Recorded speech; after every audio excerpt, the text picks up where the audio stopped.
on virtual school.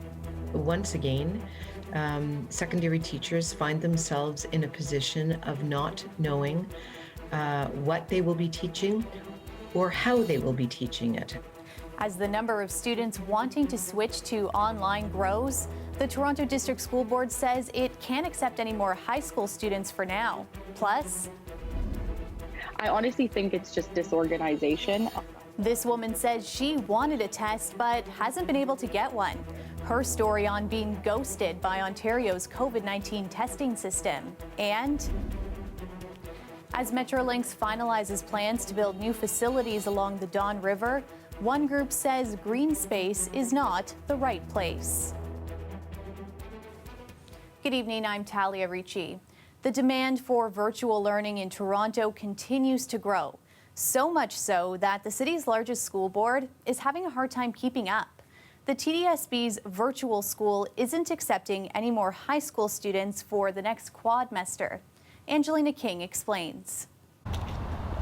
For his last year of high school, Andre Strainke opted to learn in person. He wanted certain teachers and to be around other students, but with the number of COVID cases, he wants to switch online. It's a bit scary. We also have 2 cases so far at our school, so that's something to keep in mind, the chances of getting infected. Plus, he says an online schedule would be more convenient. Strainke is one of hundreds of high school students who are interested in making the switch.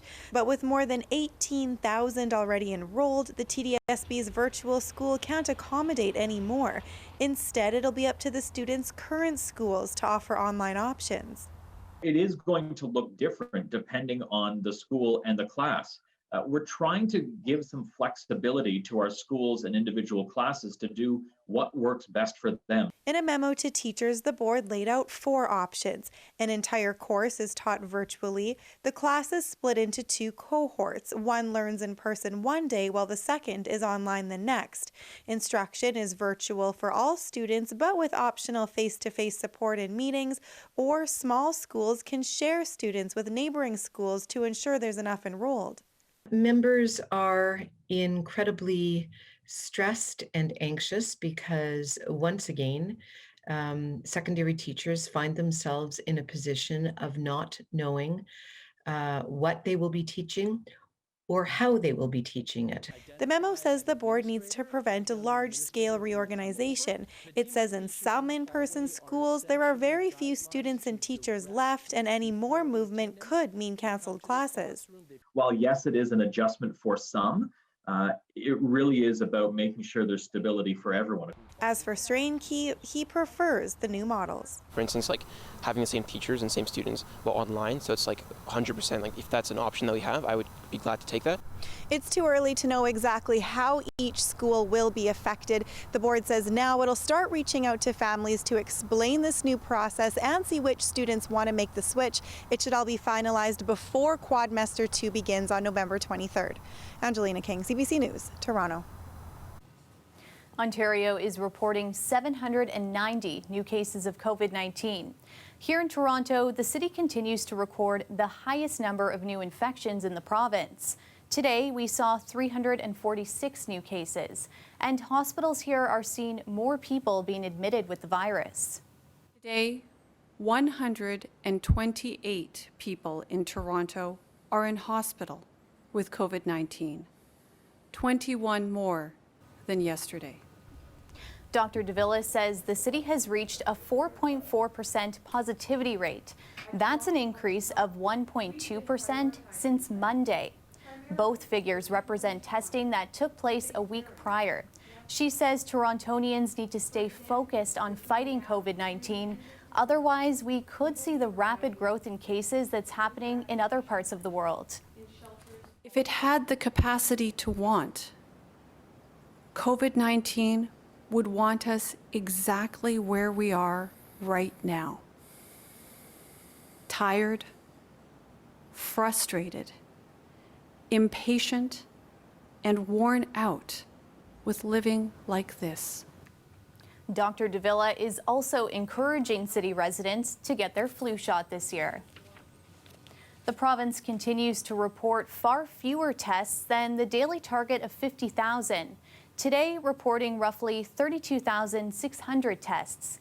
Doug Ford is saying the reason why the numbers are so low are so far below the goal is because people just aren't coming in.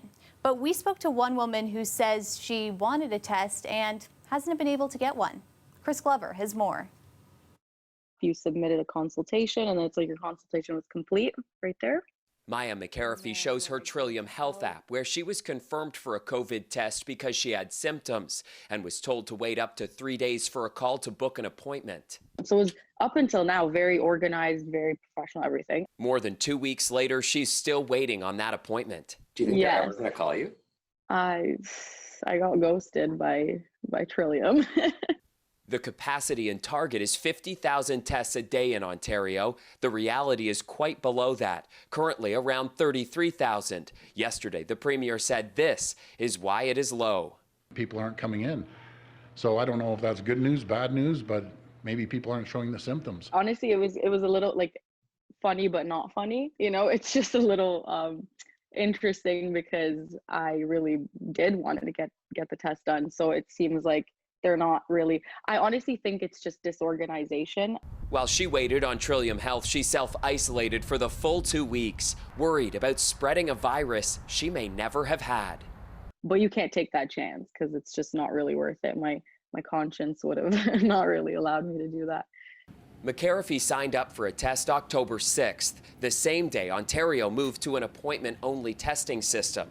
CBC Toronto analyzed Ontario's testing data, comparing the 2 weeks before the appointment model to the 2 weeks after. Testing has gone down 2%. That's an average of 785 fewer tests a day.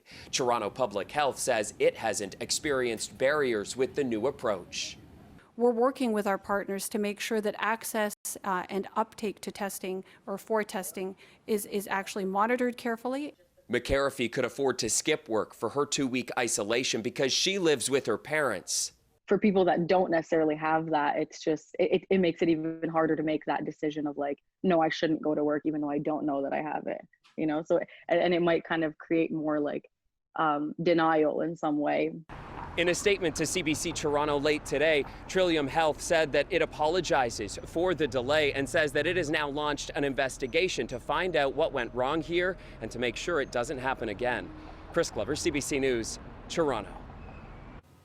Another Toronto hospital has declared a COVID-19 outbreak. St. Michael's Hospital says there are 5 active cases of the virus among staff in the emergency department. No patient cases have been identified to date, and the hospital says the risk to patients is low. St. Mike's is doing more staff testing and is undergoing enhanced cleaning and infection control procedures. The emergency department remains open. And 100,000 COVID-19 rapid tests have now arrived in Canada. Public Services and Procurement Minister Anita Anand says this is an initial shipment and that more of the Abbott ID Now tests are on the way. Canada is expected to receive 2.5 million rapid tests by the end of the year. More than 7 months into the pandemic, multiple vaccines are getting closer to potential approval. The federal government has invested $1 billion in pre-orders. But as Lauren Pelly reports, rolling out a vaccine widely and fairly across Ontario won't come without challenges. Every year, Canadians line up in droves for a flu shot. Officials say it's a good rehearsal for the eventual arrival of a vaccine to fight COVID-19. So certainly we have annual experiences with implementing a influenza immunization program. But bringing a brand new coronavirus vaccine from the lab to the public comes with fresh challenges. 10 vaccine candidates are now in phase 3 clinical trials, the last stage before a potential approval. And while that might seem like a light at the end of the tunnel, it could take months to ramp up production. Approval itself is not going to be an overnight solution. There is going to be, a significant amount of time required to distribute the vaccine. This expert on vaccines and coronaviruses expects supply chain issues given high global demand. And initially, there's going to have to be prioritization around who should get the first doses of vaccine when they become available. So who's first in line? Elderly residents in long-term care faced a staggering death toll across the country, while Toronto data shows racialized communities are often bearing the brunt of infections. We may be looking at protection of really important healthcare workers, first responders, people who keep the economy running. We might want to be protecting vulnerable populations first before everybody else. Officials here say they're already planning that rollout. We've been working over the past several weeks ourselves at Toronto Public Health in concert with provincial partners on planning activities around COVID-19 vaccine and how that vaccine might be administered. Still, there are plenty of questions for policymakers to answer, while an anxious public keeps waiting for this pandemic to end. Lauren Pelly, CBC News, Toronto. The city's executive committee has approved an extension of the Cafeto program.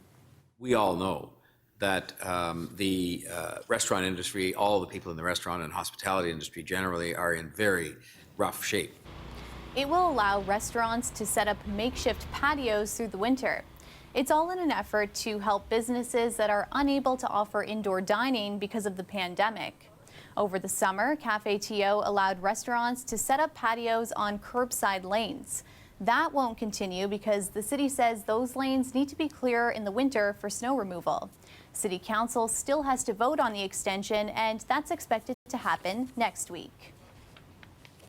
An environmental group is trying to put the brakes on a new GO train storage facility.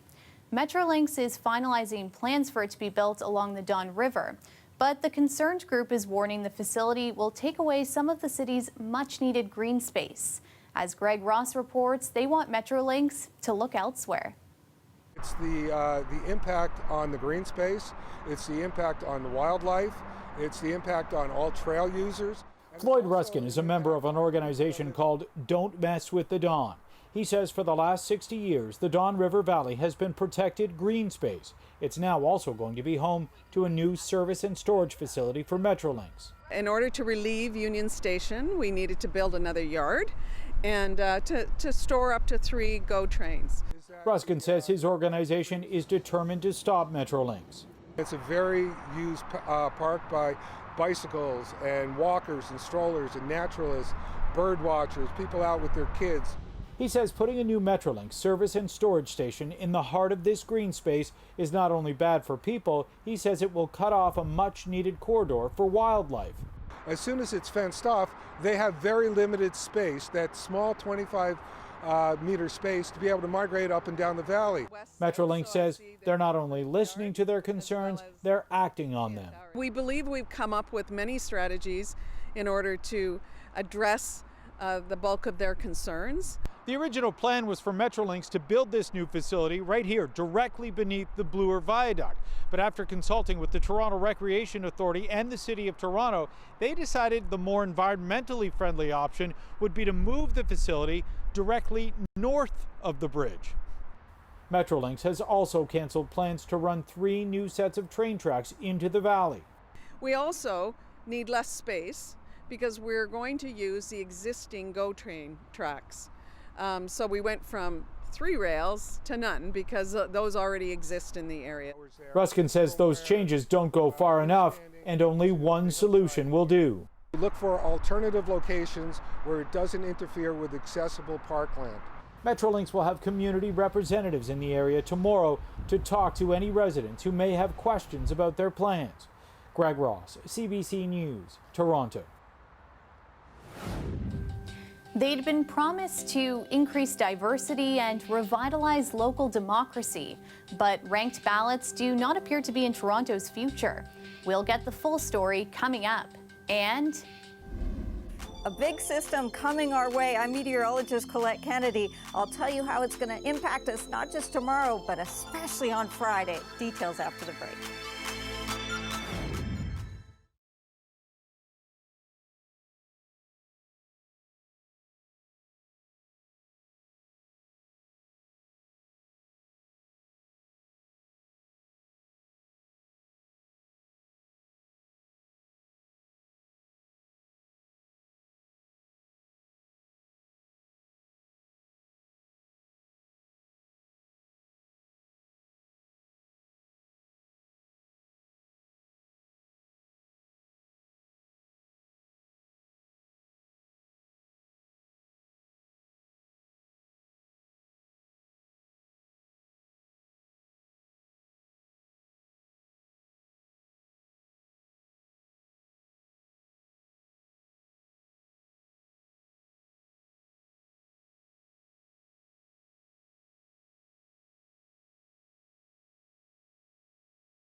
A gorgeous shot of the Toronto skyline on a fairly mild night.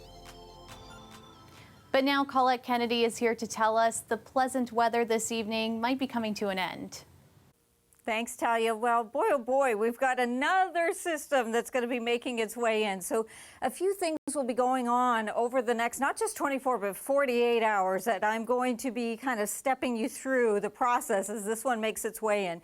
So with it, we are going to be seeing maybe a little bit of patchy fog and drizzle overnight tonight, but primarily it's as it works its way in with the warm front passing tomorrow, some showers scattered in nature and fairly light.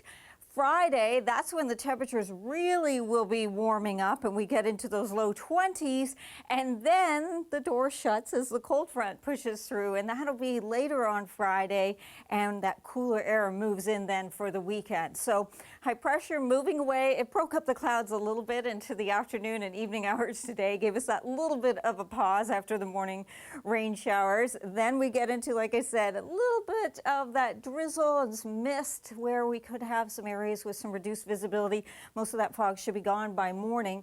Then some of those showers developing towards the late morning or into the afternoon, scattered in nature here as the warm front makes its way in. But as this is a very broad system, we get into the warmer sector. In fact, overnight tomorrow night, we may see our temperatures not just steady, but actually rising in the overnight hours. Look well to the north into northeastern Ontario.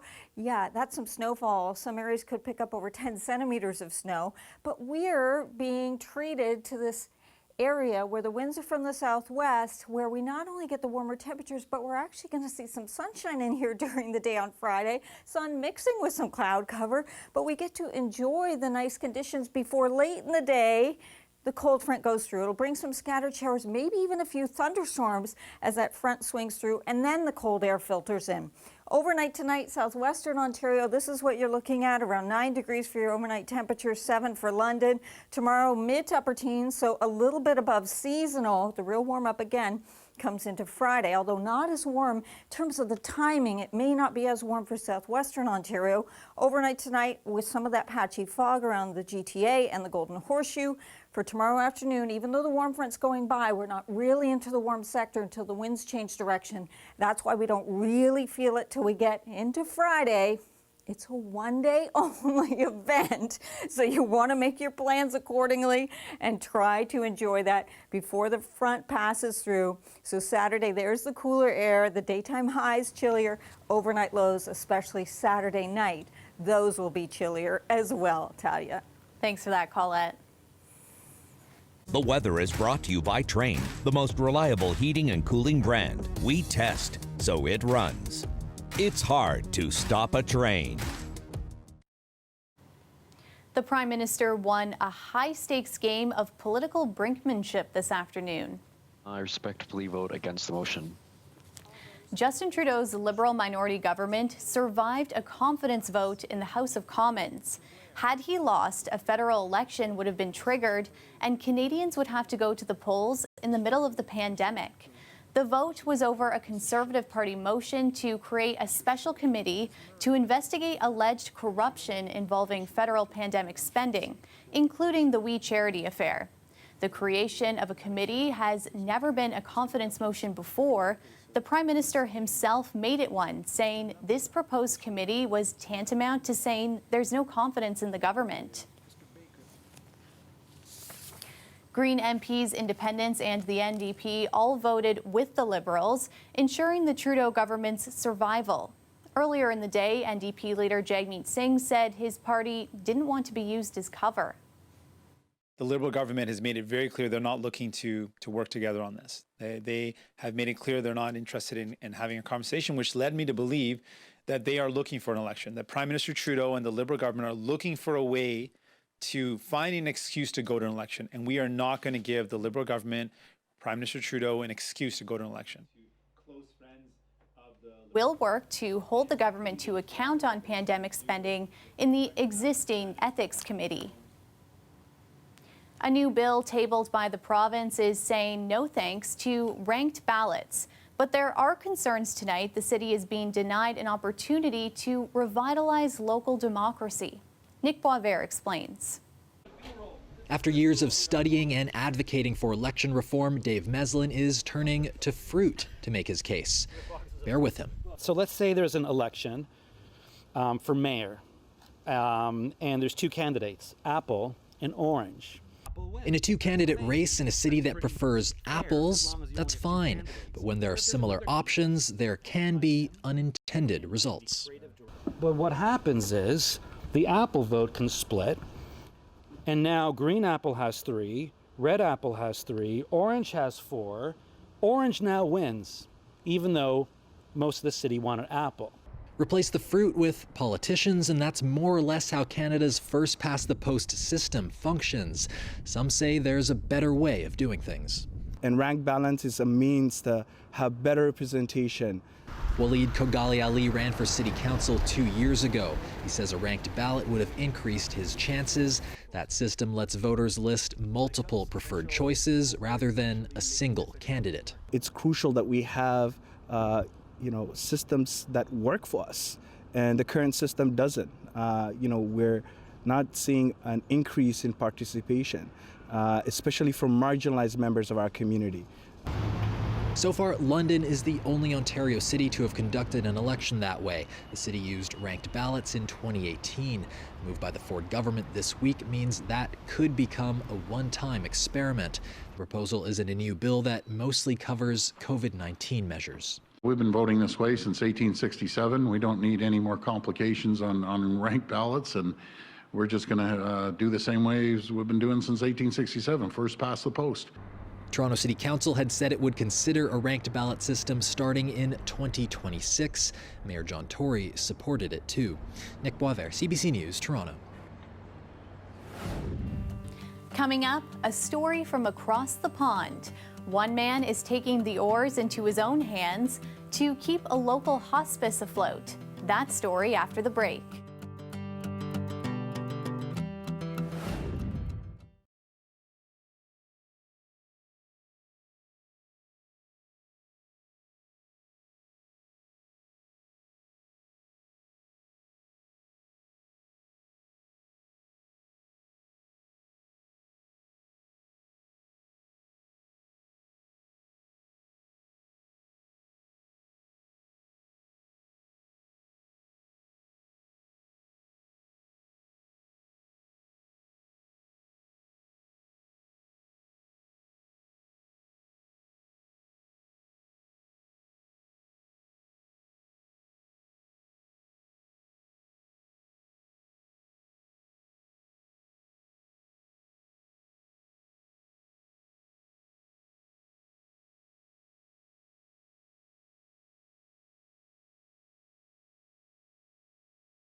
First, there was Captain Tom walking. Now, meet Major Mick.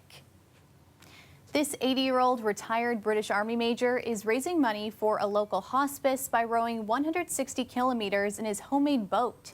His real name is Michael Stanley. He's working towards his goal by rowing his boat twice a week along the canal in West Sussex. It's hard work, but he says it's well worth it. My reward is the smiles on people's faces. They are so supportive and so generous, and I'm really pleased to be able to do it. And of course, for me, I get a great kick out of talking to people. Stanley has already raised over £12,000, equal to 20,000 Canadian dollars. And that's our show for you tonight. We'll leave you with a safe yet spooky Halloween scene. It's the GTA's first and only drive-through Halloween event down at the docks. Have a great night, everyone.